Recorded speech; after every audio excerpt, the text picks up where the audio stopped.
मैं फिर से परमेश्वर को धन्यवाद देता हूँ कि मैं अपने कलीसिया में वापस आने पाए और ये सप्ताह और अगले सप्ताह दोनों संडे मैं आपके साथ रहूँगा।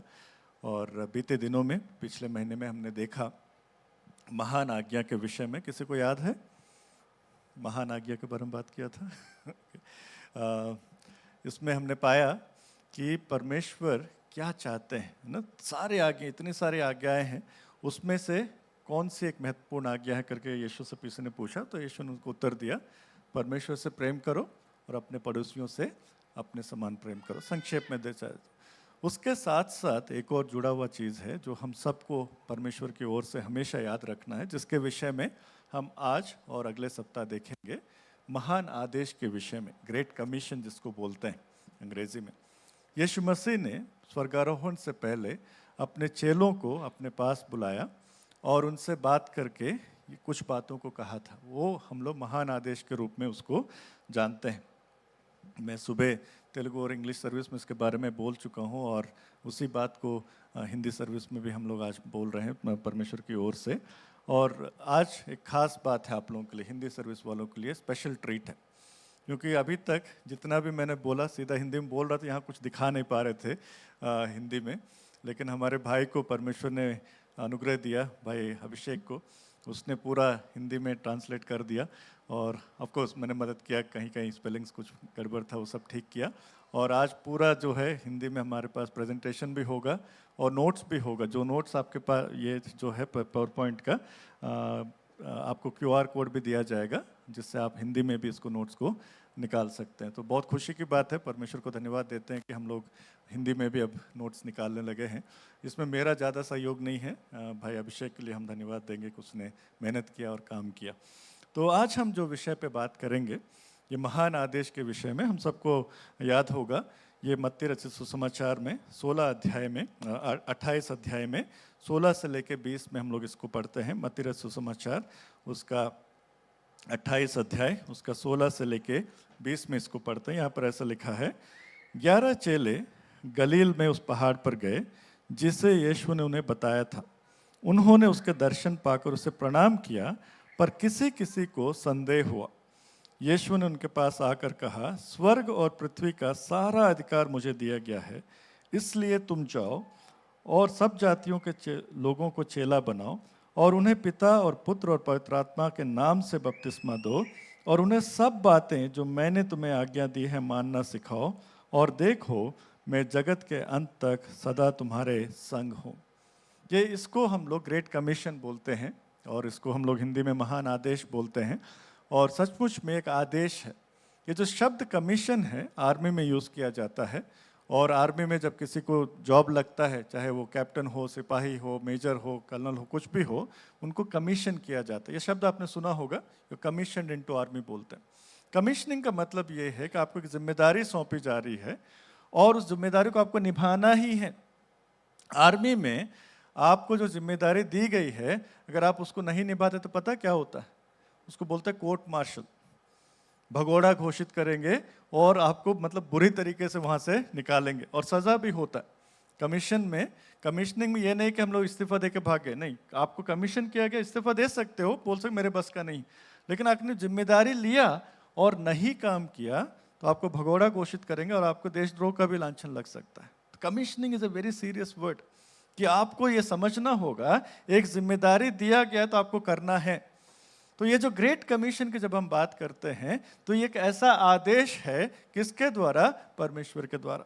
और यहाँ पर जब मैं इसको पढ़ता हूँ तो मैं देखता हूँ कि यीशु के चेले जो है उसके पास आए थे, 11 चेले जो है उसके पास आए थे, लेकिन वचन कहता है कि सबने यीशु को मिला, दर्शन पाया और उसको प्रणाम किया, उसको आराधना किया, लेकिन किसी किसी को संदेह भी हो रहा है।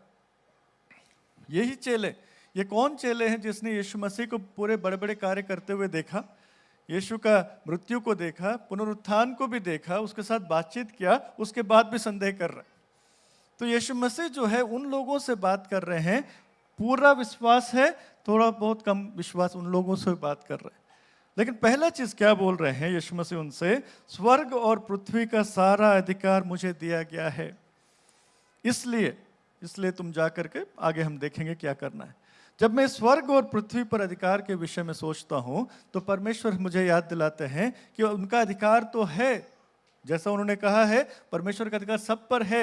लेकिन यहां पर यीशु चेलों से क्या बोल रहे हैं, आज हमसे क्या बोल रहे हैं, मेरा अधिकार तुम पर भी है। स्वर्ग में और पृथ्वी पर यीशु का अधिकार है का मतलब क्या, हम उससे अलग हैं क्या? हम भी उसी के भाग हैं। हम उस पृथ्वी पर हैं, उसी परमेश्वर के अधीनता में हैं। तो परमेश्वर का वचन कह रहा है सारा अधिकार मेरा है, तो तुम पर भी मेरा अधिकार है। यीशु का अधिकार हम पर है, उस अधिकार से ये आज्ञा दे रहा है। ये जो आदेश जो हमें मिल रहा है यीशु के अधिकार के फलस्वरूप मिल रहा है, ये हमें मानना ही पड़ेगा। मतलब मैं कहना क्या चाह रहा हूं, क्योंकि सारा अधिकार यीशु का है, अगर उसने कुछ कहा है तो हमें उसका अधिकार में आना है। और जो अधिकार में नहीं आता उसको क्या बोलेंगे? चरमपंथी बोलेंगे, आतंकवादी बोलेंगे, है ना, चोर बोलेंगे, उचक्का बोलेंगे, यही बोलेंगे ना। जो अधिकार में नहीं रहता है, जो गलत कार्य करता है, जो गैर कानूनी काम करता है, उसको क्या बोलेंगे? ये सारे नाम देंगे। तो यीशु का अधिकार अगर पृथ्वी पर है और यीशु का अधिकार में हम सब हैं, तो अगर हमको नहीं मान रहे तो क्या मतलब उसका, हम वो सब हैं। तो पहला चीज हमें समझना है कि यह अधिकार यीशु का है, हम पर भी है, इसलिए वो हमें जाने के लिए बोलता है। तो इसमें कौन कौन सी बातें हैं, अगर हम इसको प्रश्नों की तरह से देखेंगे तो 6 सवाल के तौर पे हम लोग इसको देख सकते हैं, है ना। महान आदेश को जैसे हम लोग इंग्लिश में बोलते हैं ना 5 Ws and 1 H ना, क्या है, कहाँ है, कौन है, कब है, क्यों है और कैसे है, इनको हम देखेंगे। तो हम आज 3 प्रश्नों का उत्तर ढूंढेंगे, अगले सप्ताह अगले रविवार को 3 प्रश्नों का उत्तर ढूंढेंगे। तो उनमें उसको 2 भाग में बांटते हैं। अब दिखा रहे हैं, वेरी गुड, वो वहां पे नहीं दिख रहा टीवी में, ओके फाइन। गुरु का जनादेश, mandate of the master, okay, पहला चीज मैंडेट ऑफ द मास्टर जो आज हम देखेंगे। अगले सप्ताह जब हम देखेंगे कलीसिया का मिशन क्या है ना, कलीसिया का काम क्या है उसको देखेंगे। तो गुरु का जनादेश में हम लोग क्या क्या देखेंगे, क्या है महान आदेश, क्या है, क्यों है और कौन इसको करना है, इसको देखेंगे आज। और अगले सप्ताह जो हम लोग कहाँ, कब और कैसे, इसको हम लोग अगले सप्ताह देखेंगे। Is it okay? तो आज जब हम भाग पढ़ रहे हैं महान आदेश का क्या, क्यों और कौन को समझना, ये बहुत ज़रूरी है कि हम इस बात को समझें कि ये क्या है, ये महान आदेश क्या है और क्यों है, इसका महत्व क्या है, और तीसरा कौन करेगा इसको, आदेश का पालन, इसको समझेंगे। Okay, is it all right? Mission जो शब्द है, जब हम इस मिशन शब्द को सुनते हैं, ग्रेट कमीशन से जुड़ा हुआ ही मिशन शब्द है। तो मिशन के बारे में जब मैं सोचता हूँ तो मेरे जो फादर इन लॉ, मेरे जो ससुर जी हैं, सास ससुर दोनों इंडियन आर्मी में थे, यू नो, तो कर्नल थे, वो आर्मी में रिटायर हो गए मेरे फादर इन लॉ। उनसे मैंने एक बार पूछा कि हम भी मिशन में हैं, परमेश्वर की सेवा में हैं, हम उसको मिशन हॉस्पिटल और मिशन संस्था बोलते हैं, आप लोग भी आर्मी में मिशन शब्द का इस्तेमाल करते हो, है ना, मिशन इसमें मिशन उसमें जाता। अभी जो हुआ था पाकिस्तान के साथ, उसको भी मिशन का नाम दिया गया, सिंदूर, ऑपरेशन सिंदूर या जो भी था, तो मिशन बोलते हैं। आपका मिशन का मतलब क्या है? आर्मी में मिशन का मतलब क्या, मैंने उनसे एक बार पूछा, उन्होंने मेरे को बताया आर्मी में मिशन का मतलब यह होता है जीतो या मरो, 2 ही चीज। आर्मी में जब सेना युद्ध में जाता है या किसी भी ऑपरेशन में जाता है, उनके पास 2 ही ऑप्शन है, जीतो या मरो। आधा जीत के आना नहीं है, पूरा जीतना है या लड़ते लड़ते मर जाना है। मिशन का मतलब वो होता है। तो हमारे लिए परमेश्वर का जो आज्ञा है, परमेश्वर का आदेश है, एक मिशन है, क्योंकि हमें परमेश्वर ने कहा है तुम बच गए हो, अब तुम जा करके मेरा काम करो। यीशु मसीह क्या बोल रहे हैं यहाँ पर कि तुमको मैं आज्ञा दे रहा हूं, इसलिए जाओ, सारा अधिकार मेरे पास है, तुम भी मेरे अधिकार क्षेत्र में हो, इसलिए तुम क्या करो, जाओ। तो 5 भाग हैं इसमें, ओके। इस आदेश में मेनली क्या है, 5 बातें हैं। पहला चीज जाना, पहला चीज क्या है, जाना, गो। आओ नहीं बोल रहा, हम लोग को आना पसंद है, यू नो, हम लोग चर्च जाएंगे, मिनिस्ट्री करेंगे, अंदर करेंगे, बातें करेंगे, फेलोशिप करेंगे, बहुत अच्छा है। परमेश्वर चाहते हैं कि हम लोग एक संगति करें, एक साथ रहें, एक साथ बढ़ें। परमेश्वर चाहते हैं कि हम लोग जो हैं कलीसिया के तौर पे जुड़े रहें, लेकिन जुड़े रहना जुड़ के रहने के लिए नहीं है, ये जा करके बाहर जाने के लिए। चेलों को साथ लाया यीशु मसीह और बोल रहा है जाओ, केवल बैठ के मोटे मत बन जाओ। खा खा करके मोटे हो जाते हैं, फिर क्या होगा? बीमारी होता है ना, बीपी बढ़ता है, शुगर बढ़ता है। तो अच्छे से खाओ, अच्छे से वर्जिश भी करो, है ना, एक्सरसाइज करना पड़ता है ना, तभी तो हेल्दी रहेंगे। हेल्दी कौन है? स्वास्थ्य किसका अच्छा है? जो बढ़िया खा भी रहा है, बढ़िया पचा भी रहा है। केवल खा खा के रहेगा तो बीमार हो जाएगा ना। हम लोग भी ऐसे ही, मसीह लोग भी केवल खा खा के रहेंगे, हम बीमार हो जाएंगे, इसलिए लड़ाई झगड़े ज्यादा होगा। अगर साथ में रहेंगे, केवल आते ही रहेंगे, बाहर नहीं जाएंगे, आपस में भिड़ते रहेंगे, बहुत ज्यादा ज्ञान हो गया, आपस में भिड़ते रहेंगे, मोटे हो गए, जगह ही नहीं है, बाहर जाओ गलाओ। मतलब जो हम यहां पा रहे हैं दूसरों को देना है। अगर हमने कोई बढ़िया चीज पाया है, उसको क्या करना है? दूसरों को बांटना है। मान लीजिए कल को परमेश्वर ने मुझे बोला हैदराबाद में चले जाओ, वहां से सेवा करो।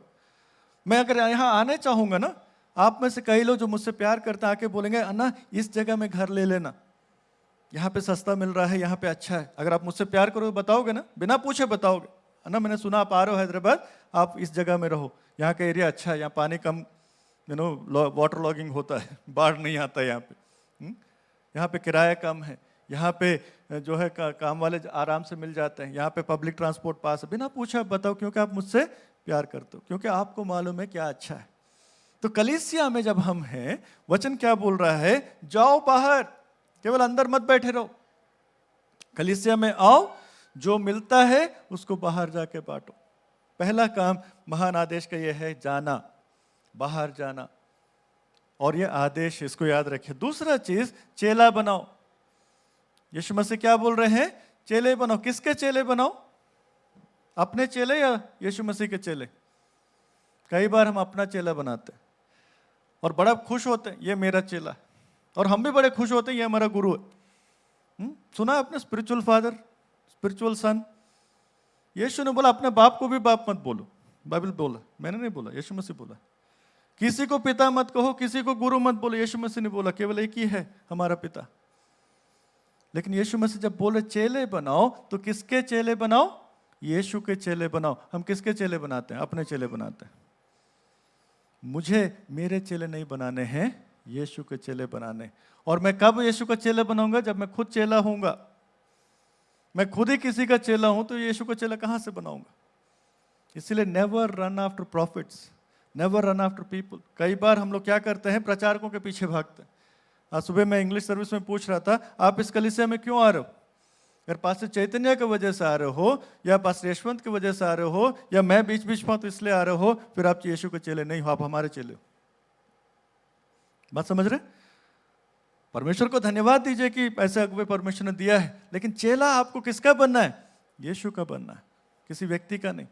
तो हमारी बुलाहट हमेशा कलीसिया में क्या है? यीशु के चेले बनाने हैं। चाहे वो हमारे साथ आए ना आए, हमारे कलीसिया में आए ना आए, फर्क नहीं पड़ता, वो उनको यीशु के पीछे चलना है। हमारे बुलाहट ये है, महान आदेश में ये आदेश है। तीसरा चीज, बपतिस्मा देना। बपतिस्मा के विषय में हमने 2-3 महीने पहले विस्तार से पढ़ाई किया था, हमने सीखा था, इसी कलीसिया में मैंने प्रचार किया था, उसके बारे में नोट्स वगैरह भी हमने दिया था इंग्लिश में। तो ये बहुत जरूरी है बपतिस्मा। बपतिस्मा क्या है? क्यों बपतिस्मा जरूरी है? इसलिए क्योंकि हमें अपना विश्वास का प्रकटीकरण करना है, लोगों को बताना है कि जिस पे आप विश्वास किए हो वो शर्मिंदा का पात्र नहीं है, शर्मिंदा होने की जरूरत नहीं है, ये तो खुशी से आपको दिखाना चाहिए। आप किसके साथ बैठे हो? अभी एक दूसरे के साथ, प्रेम भाई भी देखो कितने चिपक के बैठे हैं, शांत से बैठे हैं। क्यों? उनकी अपनी ब्याहता बीवी है कि नहीं? खुशी से दिखा रहे हैं ये मेरी पत्नी है। सिस्टर शर्मा गई। मैं भी करता हूं भाई, मैं अपनी पत्नी के साथ बैठता हूं, कलीसिया में शांत से बैठता हूं और सबके सामने घूमते के आता हूं कि मेरी पत्नी है, सबको परिचय कराता हूं। वो तो दिखाने वाली चीज है ना, सही रिश्ता है। किसी और के साथ बैठ पाएंगे ऐसे? हम ही मार के भगा देंगे।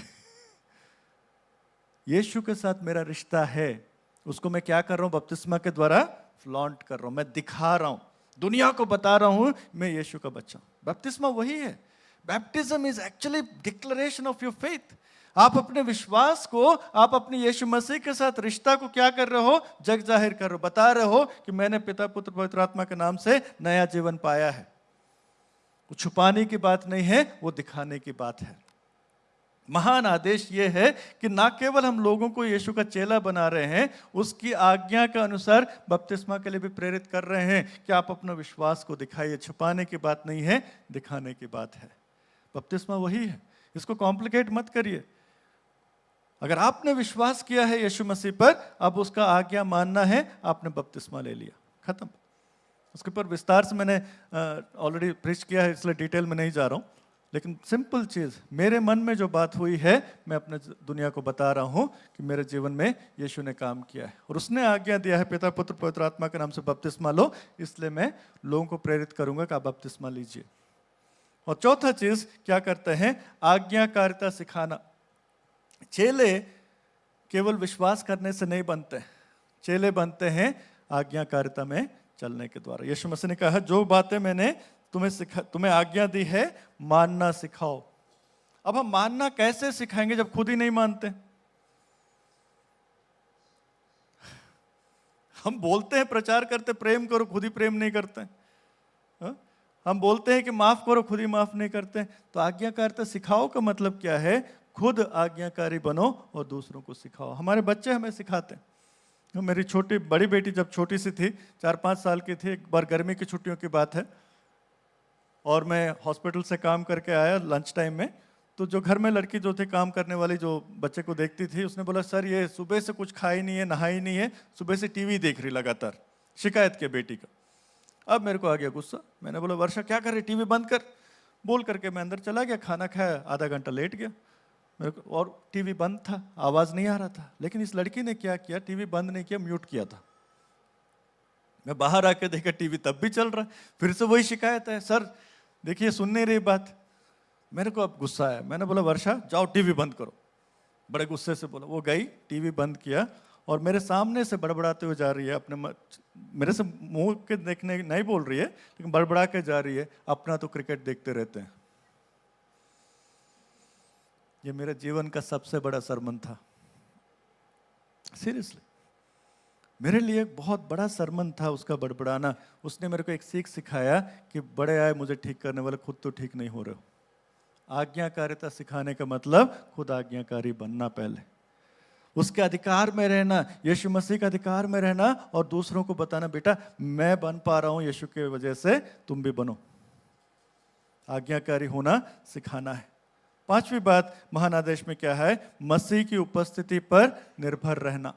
यीशु ने कहा है, और देखो मैं जगत के अंत तक तुम्हारे साथ हूं, तुम्हारे संग हूं। ये हमारे द्वारा नहीं होगा, यीशु के साथ होगा। इसीलिए जब भी मैं सुसमाचार प्रचार करता हूं, लोगों को बोलता हूं, मेरे पीछे मत पड़ना भाई। विश्वास कर रहे हो उसके ऊपर, शिक्षा उसकी, भरोसा उस पर, मुझ पर नहीं। मैं मदद कर सकता हूं, जितना मैं कर सकता हूं प्रभु के साथ करूंगा, लेकिन भरोसा मुझ पर मत करो। भरोसा किस पर करो? प्रभु पर करो, क्योंकि वो भरोसे लायक है, वो भरोसेमंद है, और उसके वादे पक्के हैं। That's very important. महान आदेश में इस बात को हमेशा समझिए, हम अपना राज्य नहीं बना रहे हैं, अपना चेला नहीं बना रहे हैं, अपने पीछे लोगों को नहीं ला रहे हैं, ना ही अपने कलीसिया में बिठाने के लिए ला रहे हैं, परमेश्वर के राज्य के लिए ला रहे हैं। चाहे वो हमारे कलीसिया में आए ना आए, फर्क नहीं पड़ता। मैं तो दुनिया घूमता रहता हूँ, हर एक को थोड़ी बोलता हूँ लुधियाना में मेरे चर्च में हो। बोल रहा हूँ, क्या आपको बुलाया मैंने लुधियाना आ जाओ यहाँ नौकरी छोड़ के? कभी नहीं बोलूंगा, क्योंकि वो मेरा काम नहीं है। मेरा काम है जहां प्रभु भेजा वहां जाओ, वहां प्रचार करो, वहां लोगों को मजबूत करो, जहां प्रभु ने ठहराया उनको वहां बढ़ने दो। ये हमारी जिम्मेदारी है। हमारे मिनिस्ट्री में आओ, हमारे मिनिस्ट्री को सपोर्ट करो, हमारे चर्च में आओ, नहीं, परमेश्वर के पास आओ, और परमेश्वर जैसे तुम्हें बुलाहट देता है वहां जाओ और वहां पे परमेश्वर का काम करो। ये हमारा बुलाहट है। तो ये महान आदेश में एक और खास बात क्या है? जैसे कि हम लोग अभी पढ़े 28 में, 18 से 20 में, ये हर विश्वासी का मिशन है। ये केवल किसी खास लोगों के लिए नहीं है, सभी विश्वासियों के लिए। क्योंकि यहाँ पर क्या बोला है? सारा अधिकार मेरा है, मतलब सारे विश्वासियों के ऊपर यीशु का अधिकार है, सारे लोगों के ऊपर यीशु का अधिकार है, इसलिए सबको करना है। और ये कोई सुझाव नहीं है। यीशु मसीह ने बोला क्या, चेले मेरे पास आओ, फास्टिंग करो, प्रेयर करो, फिर तय करो? सीधा बोल रहा जाओ। कई बार जब परमेश्वर हमें बुलाते हैं, हम क्या बोलते हैं? I will pray about it. मसीह लोग ना बड़े चालाक है, जब काम नहीं करना होता ना, यही बोलते हम प्रेयर करते हैं ब्रदर इसके बारे में। हाँ? यीशु मसीह आपको बुला रहा है छत्तीसगढ़ में, एमपी में, राजस्थान में, विल प्रे अबाउट इट। प्रभु आपको बुला रहा है यूके जाने के लिए, ऑस्ट्रेलिया जाने के लिए, कनाडा में सिटीजनशिप मिल रहा है, प्रभु बुला रहा है, ब्रदर कहाँ साइन करें, कब जाना है बोलो, कोई प्रेयर नहीं करेंगे तब।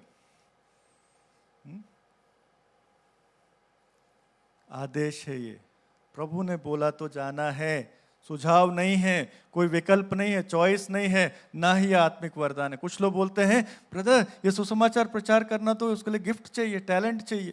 नहीं जी, सुसमाचार प्रचार के लिए कोई गिफ्ट टैलेंट नहीं चाहिए, अनुभव चाहिए बस। आपने यीशु को जाना है, जिस यीशु को आप जानते हो वो बताइए बस। सारा कुछ जानने की जरूरत नहीं है, जो आप जानते हैं वही बताइए। ये गिफ्ट नहीं, gift are there, gifts are there. 1 कुरिन्थियों 12 में वरदान के विषय में है, वो खास पर्पस के लिए परमेश्वर देता है। लेकिन सुसमाचार प्रचार के लिए इस महान आदेश को पूरा करने के कोई अलग से बुलाहट नहीं है। आप अगर विश्वासी हैं, आप अगर प्रभु के चेले हैं, आपने करना ही है। ये कोई गिफ्ट नहीं है। और हम सबको क्या करना है, उसका सुसमाचार जीना है, गवाह होना है। मरकुस रचित सुसमाचार में 16:15 में वही चीज जो महान आदेश के विषय में हम लोग पढ़ रहे हैं, मार्क चैप्टर 16 वर्स 15, सारे जगत में जाकर हर एक प्राणी को सुसमाचार प्रचार करो। सारे जगत में जाकर हर एक प्राणी को सुसमाचार प्रचार करो। ये सीमित नहीं है, एक खास जगह के लिए नहीं है, सब जगह के लिए। मैं बिहार में, यूपी में कितने साल से काम कर रहा हूँ, उत्तर भारत में काफी सालों से काम कर रहा हूँ, और भी जगह काम कर रहा हूँ। लेकिन कई बार हम जब मिशन बोलते हैं, आप लोग के मन में क्या आता है, उत्तर भारत जाना है ना, अंडमान जाना है, या लक्षद्वीप जाना है, या अफ्रीका जाना है। वो सब भी है, लेकिन क्या हैदराबाद में सबको सुसमाचार मिल गया? आपके साथ जो काम करे सबको सुसमाचार मिल गया? आप एक सिंपल डेफिनेशन है, डेफिनेशन ये है कि जहां पर यीशु पे विश्वास करने वाले हैं वो सब मिशनरी हैं। अगर आप यीशु पर विश्वास करते हैं, अगर आप यीशु मसीह के चेले हैं, अगर आप यीशु मसीह के ऊपर पूरा भरोसा करते हैं, आप कौन है? मिशनरी। और मिशन फील्ड क्या है? मिशन फील्ड वो है जहां पर यीशु मसीह को लोग नहीं जानते। एक भी व्यक्ति अगर यीशु मसीह को नहीं जानता है, वो आपका मिशन फील्ड है। बस सिंपल। क्योंकि मैं कितना भी बड़ा प्रचारक बन जाऊं, कितना भी बड़ा सेवकाई कर लूं, आपके दफ्तर में मैं आ सकता हूं क्या सुसमाचार प्रचार करने के लिए? कभी नहीं, कभी नहीं। परमेश्वर ने आपको वहां रखा है, आपको खड़ा किया है अपना सेवा कराने। तो आपको ये सोचना है कि सारे जगत में हर एक प्राणी तक सुसमाचार कैसे पहुंचेगा। अगर मैं आपके टीसीएस में नहीं आ सकता, आपके इन्फोसिस में नहीं आ सकता, प्रचार हमेशा याद रखिए मन फिराव के बारे में है, पश्चाताप के बारे में है, और क्षमा के बारे में। आमतौर पे हम सुसमाचार प्रचार क्या करते हैं, अगर करते हैं तो क्या करते हैं, यीशु पर विश्वास करो सब ठीक हो जाएगा, बोलते हैं ना, झूठ बोलते हैं। बाइबल में कहाँ लिखा है सब ठीक हो जाएगा? बल्कि यीशु ने बोला है, अगर तुम मेरे पीछे चलोगे तुम्हें लोग सताएंगे, तुम्हारी निंदा करेंगे, तुम्हें पकड़वाएंगे, तुम्हें मारेंगे, पीटेंगे, तुम्हारे अपने घर वाले तुम्हारे विरुद्ध बोल सकते हैं। ये यीशु ने बोला ना। तो फिर क्या ठीक हो जाता है? सब चीज ठीक नहीं होता है, हम ठीक हो जाते हैं। मैं जब भी सुसमाचार प्रचार करता हूँ, लोगों को यह बोलता हूँ, चाहे हालात बदले ना बदले, तुम बदल जाओगे। सुसमाचार ये नहीं है कि सब ठीक हो जाएगा, सुसमाचार ये है कि हम ठीक हो जाएंगे। छुटकारा देने के लिए, पाप के बंधनों से छुटकारा दिलाने के लिए, पवित्रता में लाने के लिए यीशु मसीह आया है। ये महान आदेश क्या है? महान आदेश ये नहीं कि तुम्हारा जीवन ठीक हो जाएगा संसार में। हो सकता है ठीक हो जाए, अच्छी बात अगर हो गया, लेकिन उससे बढ़ कर के है कि हम अब पाप में नहीं पड़े रहेंगे, हम पवित्रता में आएंगे। Never miss that. महान आदेश ये नहीं कि तुम्हारा जीवन संवर जाएगा। महान आदेश ये है कि आप अब पाप के बंधन में नहीं रहोगे, आप छुटकारा पाओगे उससे और पवित्रता में जीने पाओगे। इसको कभी नहीं भूलना है। इसलिए मन फिराव और पापों की क्षमा का प्रचार होना चाहिए। सुसमाचार क्या है इसको हम समझ रहे हैं। सुसमाचार पापों से क्षमा, पापों से छुटकारा, पाप के बंधन से छुटकारा, पवित्रता में जीवन बिताना, इसके बारे में है और लोगों को बताना है। और तीसरा चीज, परमेश्वर जब हमें भेजता है अकेले नहीं भेजता है। ये हमेशा याद रखिए कि परमेश्वर अगर हमें कमीशन कर रहा है, जैसा आर्मी में किसी को कर्नल बना दिया तो क्या उसको ऐसे ही भेज देंगे, खाली हाथ भेज देंगे? बंदूक बंदूक देंगे ना, सेना देंगे ना। ये थोड़ी है कि भाई तू कैप्टन बन गया ऐसे चला जा, नहीं, सारी चीजें वो देते हैं आपको। यहां तक कि आपको तनख्वाह भी ठीक से देंगे, पेंशन तक ठीक से देंगे, है ना, आपका हेल्थ का ख्याल करेंगे, बच्चों का परवरिश में भी आपको मदद देंगे, उसका ख्याल करेंगे। कैंटीन में लगभग फ्री में मिल जाता सामान सब, बच्चों का परवरिश में भी आपको मदद हो, फोकस कर सके। आर्मी में यही होता है, ताकि आप जिस युद्ध के लिए आप तैयार किए जा रहे हो उसके लिए तैयार, इन चीजों के बारे में मत सोचिए, आप परिवार के बारे में मत सोचिए क्या होगा वो मत सोचिए, हम will take care of it. उससे बढ़ करके जब हमारा सर्वशक्तिमान परमेश्वर हमें बुलाता है अपने कार्यों के लिए, क्या आपको ऐसे भेज देगा? नहीं, वो पवित्र आत्मा देते हैं। इसीलिए प्रेरितों का काम में 1 अध्याय में 8 आयत क्या बोलता है? पवित्र आत्मा तुम पर आएगा तो क्या पाओगे? सामर्थ पाओगे, और उस सामर्थ से तुम यरूशलेम, यहूदा, सामरिया और जगत के अंत तक मेरे गवाह बनोगे। तो ये जो महान आदेश जो परमेश्वर ने दिया है वो सबके लिए दिया है, और उस आदेश को पूरा करने के लिए हमें सक्षम भी करते हैं पवित्र आत्मा के द्वारा। तो ये महान आदेश क्या है, फिर से समझेंगे। सबके लिए है, बाहर जितने भी लोग यीशु मसीह को नहीं जानते उन सबके लिए है, और हम सबके लिए है जो उसको जानते हैं, कि हम उसके सामर्थ्य के द्वारा सबको बताएं पापों से क्षमा के बारे में, पवित्रता के बारे में। ये बहुत इंपॉर्टेंट है समझना। कल्पना कीजिए आग लगा कहीं पे आपके एरिया में, और आपने फोन किया, वो अग्निशमक दल जो है आता है, और वो खड़ा है, पूरा पानी वानी का पूरा सामान लेकर के आ गया, पाइप लेकर के आ गया, जो भी एक्सटिंग्विशर हो तो वो सब लेकर के आ गया, और आग उधर जल रहा है और उधर देख रहा है। क्या करोगे? क्या बोलोगे उस आदमी को आप?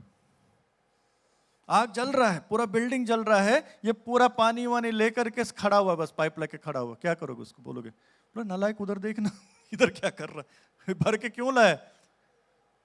पानी का मतलब क्या है? दूसरों को, वो आग को बुझाने के लिए, है कि नहीं? अगर वो नहीं काम करेगा हम उसको नालायक बोलेंगे, है ना, हमारे यूपी बिहारी भाषा में। क्या कर रहा है तू? जो जिम्मेदारी दी गई हो तुम उसको निभा नहीं रहे हो। हम लोग भी वैसे ही हैं। आग लगी है उधर, बाहर क्या हो रहा है? नरक की आग की ओर लोग जा रहे हैं ना, बिना यीशु मसीह। क्या हम विश्वास करते? कई बार मुझे शक होता है कहीं ना कहीं शायद हम लोग क्रिश्चियन लोग विश्वास भी नहीं करते हैं। यीशु ने जब बोला मार्ग, सत्य और जीवन मैं ही हूं, मेरे अलावा कोई पिता के पास नहीं आ सकता, क्या हम विश्वास करते हैं यीशु ही मार्ग है, सत्य, जीवन है? यीशु ही, यीशु भी नहीं, यीशु ही। अगर हम विश्वास करते हैं कि यीशु ही मार्ग है तो दूसरे लोग के विषय में क्या सोचते हैं? क्या वो सही जगह जा रहे हैं? क्या परमेश्वर के पास रह पाएंगे हमेशा बिना यीशु के? नहीं रह पाएंगे, सच्चाई है ये। तो हमारे मन में क्या आना चाहिए? उनके लिए एक तरस आना चाहिए, उनके लिए प्रेम आना चाहिए, उनके लिए बोझ आना चाहिए कि मेरे दोस्त, मेरे यार, मेरे जिनके साथ मैं उठता बैठता हूं प्रतिदिन, वो यीशु के बगैर नरक के आग में जाने वाले हैं, लेकिन उस आग से मैं बचा सकता हूं, उस फायर फाइटर के समान में बचा सकता हूं, क्योंकि मेरे पास वो सुसमाचार है। वो पानी जो मेरे पास है जो उस आग को बुझा सकता है, सुसमाचार मेरे पास है, मैं लेकिन उनको नहीं बता रहा हूं। वो बोझ होना चाहिए, इसलिए हम इसको अनदेखा नहीं कर सकते। ये हमारी जिम्मेदारी है, हमें बहुत जरूरी से इसको करना है। तो महान आदेश क्यों महत्वपूर्ण है, इसको हमें समझना। पहला चीज, ये मसीह का आदेश है। जैसे मैंने शुरू से यही बात बोल रहा हूं कि हमारे पास कोई चॉइस नहीं, वैकल्पिक नहीं है। We don't have a choice, हमें तो ये करना ही है, क्योंकि परमेश्वर का आदेश है। यीशु मसीह यूहन्ना के 14 के 15 में क्या बोलते हैं? यदि तुम मुझसे प्रेम रखते हो तो क्या करोगे? मेरी आज्ञाओं को मानोगे। If you love me you will obey my commands. और उसका आदेश है ये। हम ये नहीं बोल सकते प्रभु हम आपसे प्यार करते हैं लेकिन हम सुसमाचार का प्रचार नहीं करेंगे, ये हो ही नहीं सकता। अगर हम सच में प्रेम करते हैं हम उनकी आज्ञाओं को मानेंगे। क्यों करना है महान आदेश का पालन? क्यों करना है? क्योंकि हम उनसे प्रेम करते हैं। God loves the world, we love God, therefore we share the gospel. परमेश्वर जगत से प्रेम करते हैं, अपने इकलौते पुत्र को दे दिए हैं, हम परमेश्वर से प्यार करते हैं, उनकी आज्ञा है कि हम जाकर जगत में सुसमाचार प्रचार करें, इसलिए हम करते हैं। परमेश्वर का प्रेम और हमारा प्रेम, ये बहुत जरूरी है। दूसरी चीज हमें फिर से याद रखना है कि परमेश्वर क्या कर रहे हैं, जो आत्माएं नाश हो रही हैं उनको देख रहे हैं, और हमको भी कह रहे हैं कि तुम भी देखो कि बिना सुसमाचार के लोग अनंत काल के लिए खो जाएंगे, उनके पास अवसर नहीं है और समय कम है प्रियो। आजकल तो 30 साल के लोगों को भी हार्ट अटैक होकर मर जा रहा, अच्छे खासे दिखने वाले, कोई हेल्थ इश्यू नहीं, कुछ भी नहीं, चलते चलते लोग खत्म हो जा रहे हैं। 2 हफ्ता पहले हमारे साथ के एक व्यक्ति 40 साल की उम्र में डॉक्टर है, ट्रेन से दिल्ली जा रहे थे झारखंड से, मिशनरी, बहुत अच्छे हेल्दी दिखने वाले, मुझसे भी दुबले पतले, मुझसे क्या, मैं तो वैसे ही मोटा हूँ, दुबले पतले अच्छे खासे। ट्रेन में देरी ऑन सोन में उतरे कुछ खरीदने के लिए, हार्ट अटैक हुआ, 2 घंटे के अंदर खत्म हो गए। 40 साल के प्रभु के सेवक, मिशन हॉस्पिटल के डॉक्टर, वो तो खैर प्रभु के पास चले गए। लेकिन ऐसे आपके साथ कितने लोग काम कर रहे होंगे जो 30 साल 35 साल 40, हमें लग रहा हो कि हाँ टाइम है, टाइम नहीं है। कब किसकी मृत्यु हो जाए, कब उसके पास मौका चला जाए, हमें नहीं मालूम। जिस तरीके से एक्सीडेंट्स हो रहे हैं, जिस तरीके से आजकल बीमारियां हो रही हैं, समय नहीं है, आत्माएं नाश हो रही, इस बात को समझिए। क्या आपको अच्छा लगेगा जिसके साथ आपने 10-10 साल 15-15 साल काम किया, जिसके पड़ोस पड़ोस में आप रहे इतने साल, वो नरक में रहे, आप चाहेंगे? अच्छा लगेगा आपको? बिल्कुल नहीं, आपको सोचना है। इसलिए वचन कहता है रोमी 10:14 में, और बिना प्रचारक के वे कैसे सुनेंगे। उनको सुनना है लेकिन हम बताएंगे नहीं तो कैसे सुनेंगे। क्यों करना है? क्योंकि यीशु के बगैर वो नाश होने वाले हैं। तीसरा चीज, ये परमेश्वर का क्या है? हृदय का धड़कन है। परमेश्वर का दिल जो है ना, उनके लिए है। परमेश्वर नहीं चाहता है कि कोई भी नाश हो। कई बार हम एक गलतफहमी रखते हैं कि परमेश्वर बड़ा खुश हो रहा लोगों को नरक में भेज कर, नहीं। वचन बार बार कहता है, इवन पुराने नियम में एजेकियल नबी की पुस्तक में अगर आप पढ़ेंगे 2-3 बार उसमें लिखा है परमेश्वर दुष्ट के मारे जाने से भी प्रसन्न नहीं होता है। यूहन्ना 3:16 आपको मालूम है? जॉन 3:16 क्या है?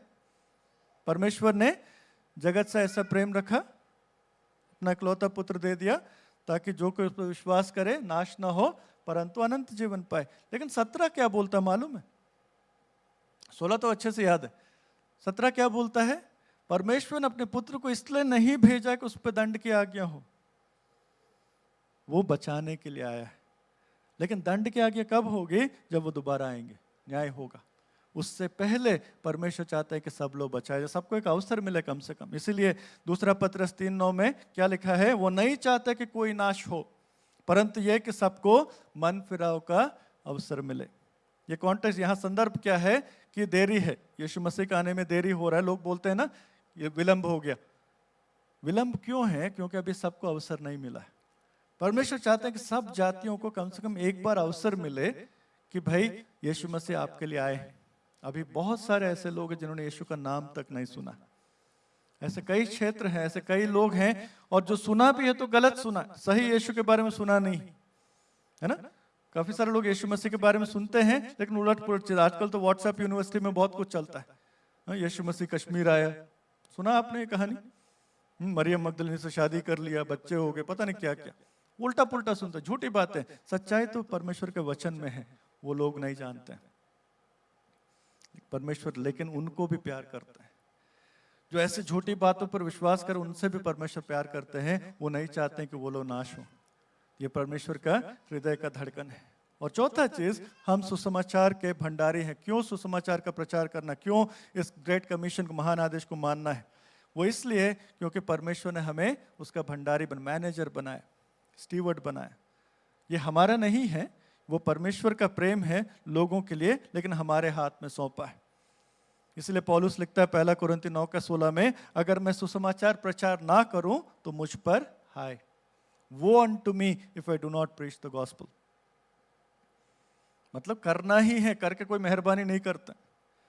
कई बार जब लोग मेरा इंट्रोडक्शन कराते हैं, कैप्सूल में तो खैर नहीं कराते हैं, मैं रेगुलर आता हूँ, लेकिन कई जगह मेरे को जब लोग मेरे बारे में बोलने लगते हैं ना, कई बार लगता है किसके बारे में बात कर रहे हैं खास करके साउथ इंडिया में आंध्रा में, तमिलनाडु में एक बीमारी है, प्रचारक को इतना बड़ा कर देंगे, प्रचारक कंफ्यूज हो कोई और प्रचारक आया। वो लोग मेरे बारे में बोल रहे होते हैं और मुझे नहीं पता कि मेरे में इतनी सारी खूबियां, उल्टा पुल्टा कुछ भी। प्रभु के महान दास, दास महान कैसे हो सकता है? नौकर है वो। महान प्रभु के दास बोलो ना, समझ में आता है। प्रभु के महान दास करोड़ों रुपयों को लात मार के आ गया। मैंने तो कभी नहीं लात मारा। निकाल दिया घर से वो अलग चीज है, लेकिन मैंने तो लात नहीं मारा। हाँ? उल्टा पुल्टा नहीं, ये हमारे बारे में नहीं है। अगर हम कुछ करते भी हैं ना तो कोई बड़ा काम नहीं करते, हमारी जिम्मेदारी है। अगर मैं सुसमाचार प्रचार कर भी रहा हूं ना तो कोई बड़ी बात नहीं, वो तो करना ही है, मेरा काम है वो। जैसे मैं बाकी काम करता हूं, सुसमाचार प्रचार कर मेरा काम है। नहीं करता हूं तो मुझ पर है, ये सोच होना चाहिए। करके कोई मेहरबानी नहीं करता, मैं परमेश्वर का सेवा करके कोई मेहरबानी किसी पे नहीं कर, कोई एहसान किसी पे नहीं कर रहा हूं, मैं अपनी जिम्मेदारी निभा रहा हूं। तो बड़ा काम नहीं, बड़ा काम ये होगा जब हम उससे मिलेंगे और कहे हाँ वेल डन। वो बड़ा काम हो सकता है जब प्रभु तारीफ करे। लेकिन मैं नहीं कर रहा हूं तो मुझ पर है, पौलुस कह रहा है। तो हमें तो करना ही है, सौंपा गया है। इसलिए 2 कुरिन्थी 5:17 से 19 में हम देखते हैं, 17 बोलता है अगर कोई मसीह है नई सृष्टि है, पुरानी बातें बीत गए, सब बातें नई हो गई। फिर 18 आयत बोलता है सबको परमेश्वर ने मेल मिलाप का सेवा दिया है। 2 कुरिन्थी 5:18 बोलता है सबको परमेश्वर ने, इस नई सृष्टि को सबको परमेश्वर ने मेल मिलाप की सेवा दी है। हम सबको सेवा मिला है। और 19 आयत बोलता है मेल मिलाप का वचन सौंपा गया है। और परमेश्वर जब कुछ सौंपता है उसका हिसाब भी मांगता है। तो क्यों हमें महान आदेश का पालन करना है? क्योंकि हम उसके भंडारी हैं, उसके मैनेजर्स हैं। उसको तो हमें जवाब देना पड़ेगा। आपको याद है तोड़ों का दृष्टांत? अलग अलग लोगों को अलग अलग दिया, फिर हिसाब मांगा ना, तुमने क्या किया? मैंने तुमको 1 दिया, 2 दिया, क्या किया तुमने उसका? वो हिसाब भी हमें देना पड़ेगा। अगर हमको परमेश्वर ने सेवा दिया है, हमको वचन दिया है, उसका हिसाब भी देना पड़ेगा। विलियम कैरी के बारे में कितने लोग जानते? सुना आपने विलियम कैरी के बारे में? हमारे आधुनिक मिशन के पिता बोलते हैं, फादर ऑफ मॉडर्न मिशंस बोलते हैं। वो पता है कौन थे? उनका बैकग्राउंड क्या था? जूता बनाने वाले, शू मेकर। परमेश्वर ने उनको बुलाया, वो सब छोड़ छाड़ के यहाँ आ गए, कलकत्ता साइड आए। और भारत में आज हमारे बाइबल है, हिंदी में है। कैसे आया? उन्होंने काम किया। उन्होंने ब्राह्मणों के साथ बैठ करके ट्रांसलेट कराया बाइबल को। उनको तो हिंदी नहीं आती, बंगाली नहीं आती, तेलुगु नहीं आती, उड़िया नहीं आती। लोगों को जिनको भाषा आती है उनके साथ बैठ करके कहा। उनका बच्चा मर गया उस कार्य में, उनकी पत्नी दिमागी संतुलन खो गया, फिर भी वो रहे क्योंकि वो परमेश्वर का आदेश का पालन करके आए थे। लेकिन उनके वजह से न जाने हजारों लोग और जुड़ गए परमेश्वर के कार्य के लिए इस देश में। आज हमारे पास सुसमाचार खुलकर है।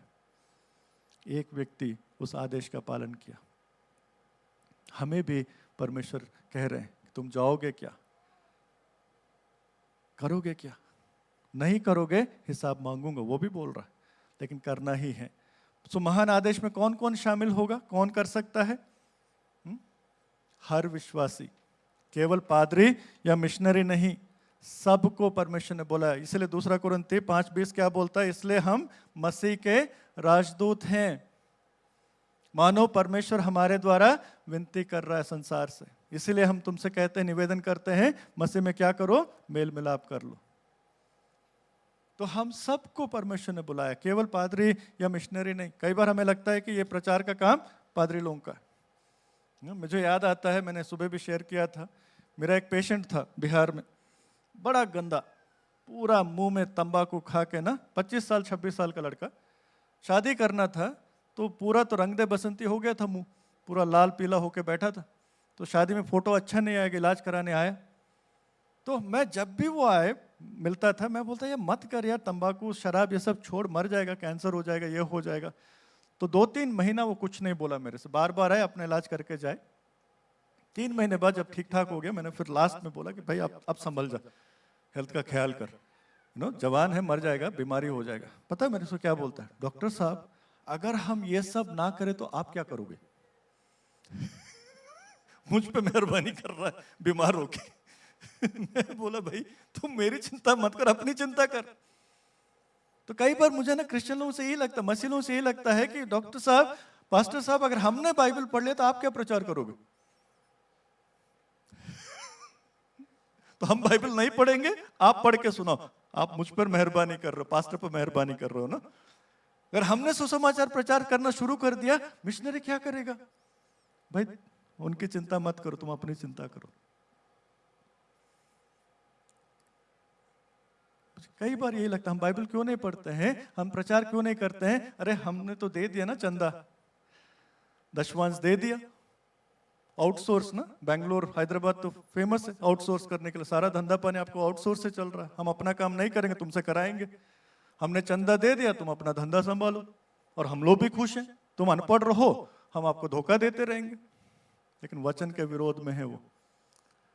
हर कलीसिया का अगुवा हर एक कलीसिया के सदस्य को अपना नहीं, परमेश्वर का सेवक बनाना है। कोई भी कलीसिया अगर हर एक व्यक्ति को परमेश्वर का सेवक नहीं बना रहा है, वो सही कलीसिया नहीं है। परमेश्वर की सेवा किसी एक का जागीर नहीं है। थोक के भाव मैंने टेंडर लेके नहीं निकाले कि मैं ही करूंगा, आप सब ऐसे अनपढ़ रहो। हर एक व्यक्ति को कलीसिया में क्या बनना है? परमेश्वर का सेवक बनना है। यह सही शिक्षा है बाइबल के अनुसार। हर विश्वासी का जिम्मेदारी।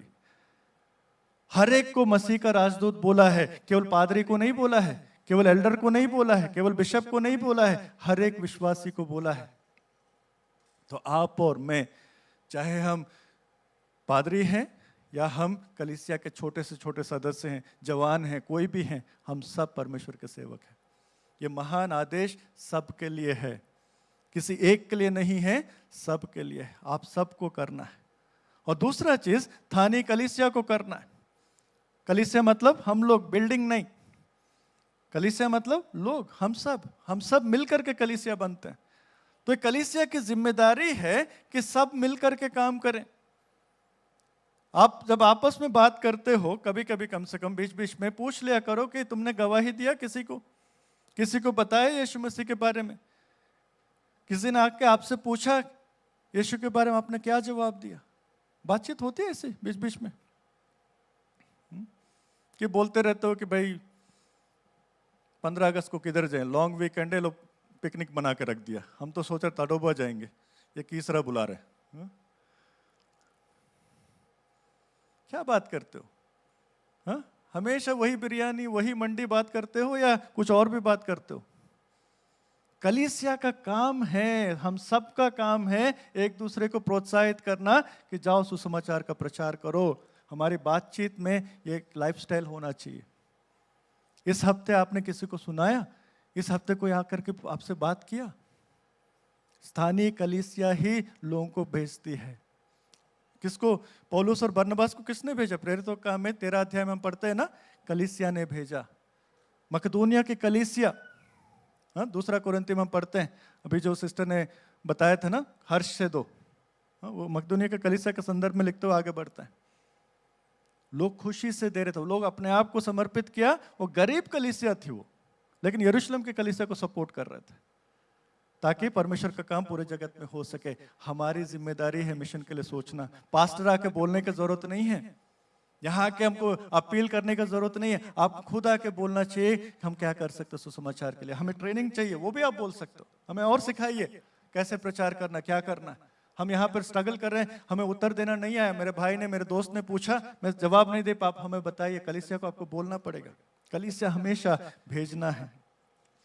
तीसरा चीज, पवित्र आत्मा। मैंने पहले भी आपको बताया ये कैसे होता है काम, पवित्र आत्मा के द्वारा होता, हमारे हिसाब से नहीं।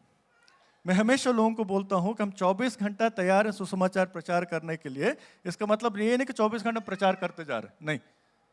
मैं तमाम जगह जाता हूं, हर जगह नहीं बोलता हूं। मैं एयरपोर्ट में कई बार प्रभु बोलता है कि तेरे साथ जो बैठे हैं इनको बताओ, प्रभु बोलता तब बोलता हूं, नहीं तो नहीं बोलता हूं। लेकिन मैं तैयार हूं 24 घंटा बोलने के लिए। जा करके सबको नहीं सुना रहा हूं, पवित्र आत्मा के चलाए चल रहा हूं। कई बार टैक्सी ड्राइवर्स मिलते, पिछली बार मैंने शेयर किया, ऊबर से मैं आ रहा था इसे हैदराबाद में, अचानक बातचीत में शुरू हुआ। मैंने बताया असम के भाई थे, मुसलमान भाई थे, उनको सुसमाचार सुनाया, आते आते उनको पूरा सुनाया। उनके पास बाइबल भी था, बताया मेरे को बाद में। तो लेकिन कई बार बताता भी नहीं, कई बार प्रभु बोलता है चुप आराम कर, तू सोए नहीं, थोड़ा सुस्ता ले, आधा घंटा सो जा गाड़ी में, वो भी होता है। लेकिन मैं तैयार हमेशा हूँ, यह पवित्र आत्मा के द्वारा होता है। इसीलिए प्रभु ने कहा कि तुम्हें इंतजार करना। लूका रचित सुसमाचार में जब यीशु ने कहा चेलों से, या मत्ती में जैसे यीशु ने कहा, फिर प्रेरितों का हम देखने पहले अध्याय में यीशु बोलते हैं कि अभी इंतजार करना, यरूशलेम में इंतजार करना, बिना पवित्र आत्मा के मेरा प्रचार का काम भी शुरू मत करना। तो पवित्र आत्मा के साथ हम मिलकर के प्रचार करते हैं। बाइबल में 2 उदाहरण हैं, मैं संक्षेप में बताऊंगा, पूरा नहीं बताऊंगा, आपको मालूम है इसके बारे में। प्रेरितों का काम में 8 अध्याय में, एक्ट्स चैप्टर 8 वर्स 26 to 40, आपको मालूम है फिलिपुस के विषय में, और कुश देश का अधिकारी था जो नपुंसक था, उसके विषय में आपको मालूम है यहाँ पर क्या हुआ था। फिलिप अपनी जगह बैठा हुआ है, पवित्र आत्मा उनको बोलते हैं कि ऐसा एक व्यक्ति जा रहा है, रथ से जा रहा है, उसके पीछे भागो, उसको सुसमाचार सुनाओ। रथ से जा रहा है, ये पीछे भाग के जाता है, और वो देखता है कि ये जो कुश देश का जो अधिकारी है वो यशायाह नबी की पुस्तक से कुछ पढ़ रहा। तो पूछते हैं, चलते चलते पूछते हैं, तुमको मालूम है तुम क्या पढ़ रहे हो? वो बोलता है कि नहीं, मुझे समझ में तो नहीं, पढ़ तो रहा हूं लेकिन समझ में नहीं आ रहा है, कोई समझाए तो मैं समझूं। फिर फिलिप उसको समझाते हैं क्या लिखा है, फिर यीशु का सुसमाचार सुनाते हैं, फिर वो विश्वास करता है चलते चलते, और बोलता है पानी किधर है, मुझे बपतिस्मा दिलाओ। तुरंत विश्वास किया, बपतिस्मा दिया, फिलिप अपने रास्ते, वो अधिकारी अपने रास्ते। सुसमाचार प्रचार ऐसे होता है। आपको कई बार भागना पड़ सकता है, अपना काम धाम छोड़ के जाना पड़ सकता है, उतना बता करके उनको प्रभु का सुसमाचार, अपने रास्ते जाओ। फिलिप ने जा करके नहीं बोला कि मुझे चलो तुम्हारे देश इथियोपिया चला जाऊंगा, कुश देश चला जाऊंगा, वहां का अधिकारी बन जाऊंगा, नहीं, वहां का बिशप बन जाऊंगा, नहीं। प्रभु ने मुझे बुलाया, मैंने बताया, आपने विश्वास किया, मैं वापस जा रहा हूं। That's how gospel is shared. It's never about bringing people to your church. It's about bringing people to Christ. हमेशा याद रखिए, हम अपने बिल्डिंग्स में लाने के लिए किसी को सुसमाचार नहीं सुना रहे, अपने घर में अपने दोस्ती करने के लिए नहीं बुला रहे, उनको यीशु के पास लाने के लिए कर रहे हैं। इसको हमें समझना है। लोग यीशु को जाने, लोग परमेश्वर को, उद्धार को जाने। दूसरा एग्जाम्पल है पौलुस और सिलास का। इसका कहानी तो आपको मालूम होगा, जेल में थे ये लोग, है ना। क्या हुआ, वहां पे कलीसिया प्रार्थना कर रही थी और उनको अद्भुत रीति से छुटकारा मिला, है ना, पूरे बंधन टूट गए। लेकिन वो जेलर जो है उसको देखता है और वो डर जाता है, अरे ये तो भाग गए सारे कैदी, अपने आप को मारना चाहता है ना। जैसे वो अपने आप को मारना चाहता है, पौलुस और सिलास बोलते हैं ये मत कर, हम लोग यहीं पर, डरो मत। फिर उसके लिए प्रार्थना करता है, बोलता है मैं कैसे उद्धार पाऊंगा, फिर गॉस्पेल सुनाते हैं। उनके लिए एक दुश्मन था ना वो, ये तो बंदीगृह में थे, जेल में थे, लेकिन परमेश्वर ने क्या किया, उनको बचाया। किसको बचाया? ना केवल पौलुस और सिलास को बचाया, बल्कि उस जेलर के परिवार को भी बचाया, क्योंकि उसने उस समय भी सुसमाचार को प्रचार किया। तो सुसमाचार प्रचार हम हर एक से करना है, यहां तक कि हमारे दुश्मनों से भी, जो हमारे सताने वाले हैं, उनके लिए भी आशीष का कारण बनना है। सबके लिए छोड़ के भागो, और आकर कोई सता रहा है उसके लिए भी प्रार्थना करो और उसके उद्धार का मार्ग बनो। ये हमारी पहचान होनी चाहिए, ये हमें करना ही है, और हर समय, हर हाल, हर व्यक्ति के लिए करना है। ना कोई जाति का भेदभाव, ना कोई भाषा का भेदभाव, ना रंग का भेदभाव, सबके साथ एक समान वही सुसमाचार सुनाना है। परमेश्वर चाहते हैं कि हम ऐसे लोग बने। मुझे नहीं मालूम हम लोग कहां पर हैं, क्या हम वास्तव में उस जिम्मेदारी को समझते? ये करना ही है, प्लीज डोंट मिस्टेक। आदेश का मतलब करना है, चॉइस नहीं है। या तो आप आज्ञाकारी हो या अनाज्ञाकारी हो, इसमें दो ऑप्शन ही नहीं, एक ही है। आज्ञा है मानो, आदेश है मानो, फिनिश्ड। हमेशा तैयार रहो। आंखों को बंद करेंगे, प्रार्थना करेंगे, सोचेंगे क्या मैं व्यक्तिगत रूप से इस महान उपदेश का, महान आदेश का पालन कर रहा हूं।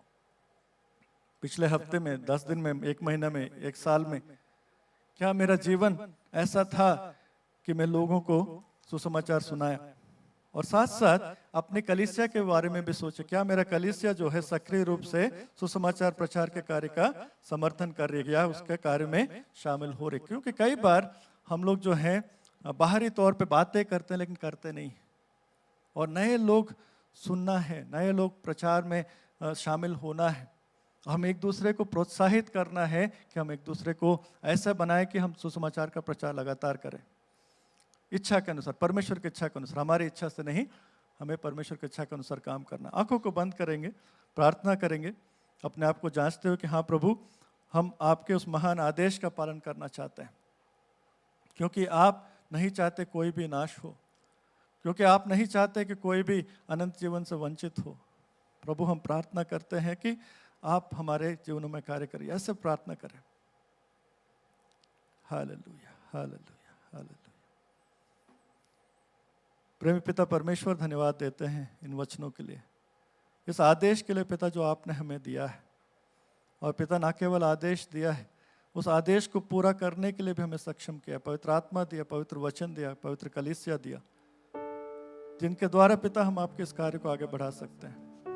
प्रभु, सहायता करें हम में से प्रत्येक पिता आपके इस कार्य में शामिल हो सके, उस जिम्मेदारी को निभा सके, एक सच्चे भंडारी के समान, जो पिता आपके द्वारा किए कार्यों को आगे बढ़ाता है, आपके द्वारा किए हुए उपकारों को दूसरों को बताता है। प्रभु, हमें अच्छे गवाह होने के लिए सहायता करिए। हम में से प्रत्येक पिता अपनी जिम्मेदारी को समझे और पिता दूसरों के लिए आशीष का कारण बने। हम किसी के लिए भी ठोकर का कारण ना बने, वरन आशीष का कारण बने। हमारी सहायता करिए राजा। फिर से हर एक बात के लिए धन्यवाद देता हूँ। अपने आप को शामिल करते हुए पिता पूरे कलीसिया को आपके चरणों पे लाता हूँ। हम सबकी सुधि लीजिए, हमें अपने मार्गों पे चलाइए और आपके राज्य के विस्तार के कार्य में हमें शामिल करिए। जो बोझ आपका है उन लोगों के लिए जो नाश हो रहे हैं, वो बोझ हमें भी दीजिए, ताकि पिता हम आपके साथ मिल करके लोगों के उद्धार का कारण बन सके और आपके राज्य में और लोगों को लाने वाले हो सके। फिर से पिता हर एक बात के लिए धन्यवाद देते हैं, इन वचनों के लिए धन्यवाद देते हैं, आपके वादों के लिए धन्यवाद देते हैं। प्रार्थना को प्रभु यीशु मसीह के नाम से मांगते दया से सुनिए और ग्रहण कीजिए राजा, आमीन। हम सब खड़े हो जाएंगे, प्रभु की प्रार्थना एक साथ करेंगे। हे हमारे पिता, तू जो स्वर्ग में है, तेरा नाम पवित्र माना जाए, तेरा राज्य आए, तेरी इच्छा जैसे स्वर्ग में पूरी होती है वैसे इस पृथ्वी पर भी हो। हमारे दिन भर की रोटी आज हमें दे, जैसे हमने अपने अपराधों को क्षमा किया है वैसे तू हमारे अपराधों को क्षमा कर। हमें परीक्षा में ना ला, परंतु बुराई से बचा, क्योंकि राज, पराक्रम और महिमा सदा तेरे ही हैं, आमीन। आशीष वचन को ग्रहण करेंगे। प्रभु यीशु मसीह का अनुग्रह, परमेश्वर पिता का प्रेम, पवित्र आत्मा की संगति और सहभागिता सब विश्वासियों के साथ युगानुयुग होती रहे, आमीन, आमीन। प्रभु आप सबको आशीष दे। प्रभु के आशीष में आप आगे बढ़ें।